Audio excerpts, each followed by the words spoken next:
श्री शिवाय नमस्तुभ्यम। हर हर महादेव। भगवान भोलेनाथ आप सभी की मनोकामना पूर्ण करे। इसी के साथ आज अक्षय तृतीया पर आपको कौन से ऐसे उपाय करना चाहिए जिससे कि आपके जीवन की परेशानियां दूर हो। अक्षय तृतीया एक बहुत ही महत्वपूर्ण तिथि है।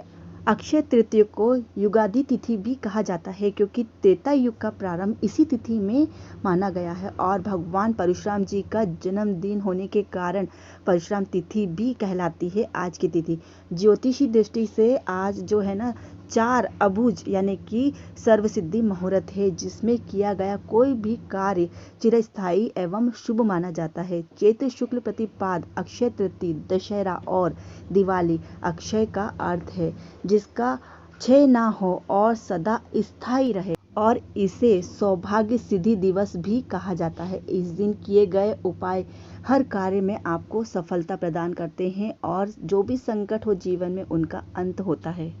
तो चलिए उपाय बताने से पहले आप सभी से मैं रिक्वेस्ट करना चाहूँगी, जिस किसी ने भी चैनल को सब्सक्राइब नहीं किया है तो सबसे पहले जाके चैनल को सब्सक्राइब कर लीजिए ताकि जो भी जानकारी बताऊँ ना वो आप जल्दी से जल्दी पा सको और अपने जीवन में उन उपायों को अपना सको।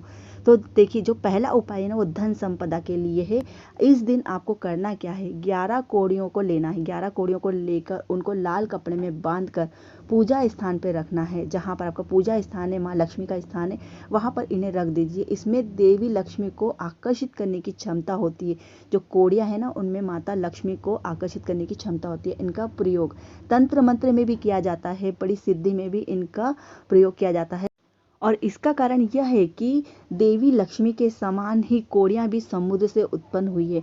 नियमित केसर और हल्दी से इन कौड़ियों की पूजा करना चाहिए। देखिए, अगर इन कौड़ियों को आपने मंदिर में ही रख रखा है लाल कपड़े में लपेट के तो बहुत ही अच्छी बात है, और अगर मंदिर में नहीं रख रखा है तो आप इनको तिजोरी में रख दीजिए और जब जब आप माता लक्ष्मी का संध्या समय पूजन अर्चना करती हैं उस समय इन कौड़ियों को भी आप पूजन करिएगा। और जो भी परेशानी है धन संबंधित उसके लिए माता लक्ष्मी से आप प्रार्थना करिएगा। आपकी परेशानी बहुत जल्दी दूर होगी, आपको इन परेशानियों से मुक्ति मिलेगी।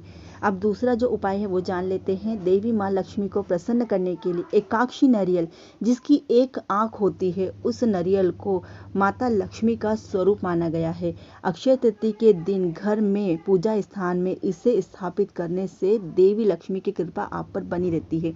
तो ये दूसरा उपाय है, ये भी धन संपदा के लिए है। आप एकाक्षी नारियल कहीं भी आपको मिल जाए उसको लाके अपने घर के पूजा स्थान में रखिए और उसकी पूजा करिए। तीसरा जो उपाय है ना वो विवाह के लिए है। जिन भी बच्चों का विवाह नहीं हो रहा है उनको ये उपाय करना चाहिए।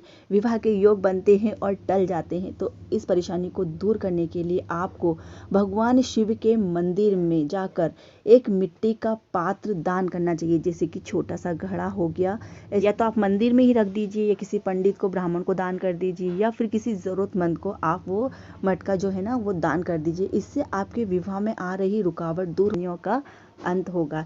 ये तीसरा उपाय बताया मैंने। चौथा उपाय जो है ना वो आर्थिक उन्नति और समस्याओं को दूर करने के लिए है। अक्षय तृतीया पर यह उपाय आपको अवश्य कर लेना चाहिए।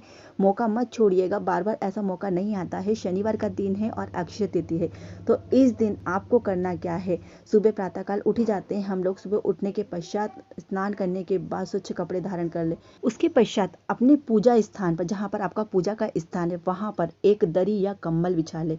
पूर्व या उत्तर की ओर मुंह करके बैठ जाए। थाली में रोली से अष्टदल बनाकर उसके मध्य में आप मोती शंख रखें। घी का दीपक जलाए। पंचामृत अर्थात दूध, दही, घी, शहद और शक्कर, ये पंचामृत होते हैं। 5 चीज़ें मिलके पंचामृत तैयार होता है। इससे मोती शंख का आप स्नान करवाएं, फिर शुद्ध जल डालें। मोती शंख जो है उसका आप पंचामृत से स्नान करवा देते हैं, उसके बाद आप 1 लोटा शुद्ध जल से भी स्नान करवाइए। और इस मंत्र का आपको उच्चारण करना है, ओम श्री श्रय नमः। कम से कम 11, 21 या 108 बार इस मंत्र का उच्चारण करते हुए चावल शंख पर डालते जाएं। जब चावल आप शंख पे डालेंगे तो कुछ चावल तो जो है ना शंख में भी भर जाएंगे। इस तरीके से आपको डालना है और इस बात का ध्यान रखिएगा कि जो चावल ले रहे हैं, जो अक्षत ले रहे हैं ना, वो अखंडित होना चाहिए, यानी कि साबुत होना चाहिए, खंडित नहीं होना चाहिए, टूटे फूटे नहीं होना चाहिए।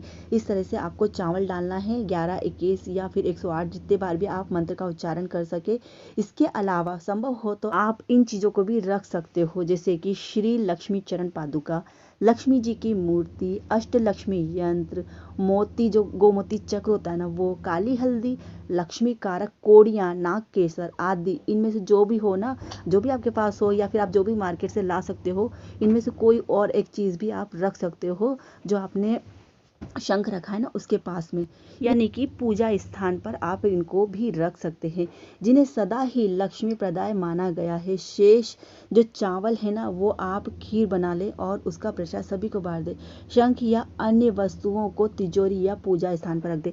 जिस शंख को आपने पूजा में रखा था, जिस पे आपने चावल अक्षत डाले थे, उसको लाल कपड़े में लपेट के पूजा स्थान से उठाकर अपने तिजोरी में रख दीजिए, या जहाँ पर भी आपका बिजनेस का मेन वो है तिजोरी, वहाँ पर रख दीजिए। और जो अन्य वस्तु जो आपने जैसे मैंने बताई थी, उनमें से कोई सी भी अगर वस्तु रख रहे तो उसको भी आप तिजोरी में रख दीजिए या फिर पूजा स्थान पे ही रखे रहने दीजिए। इस तरीके से आपको इस उपाय को करना है, अच्छे से समझ के फिर इस उपाय को करिएगा आप। अगर उपाय अच्छे से समझ में आ चुका है तो कमेंट में फिर मिलती हूँ इस तरह के उपाय और जानकारियों के साथ में। तब तक के लिए राधे राधे, श्री शिवाय नमस्तुभ्यम।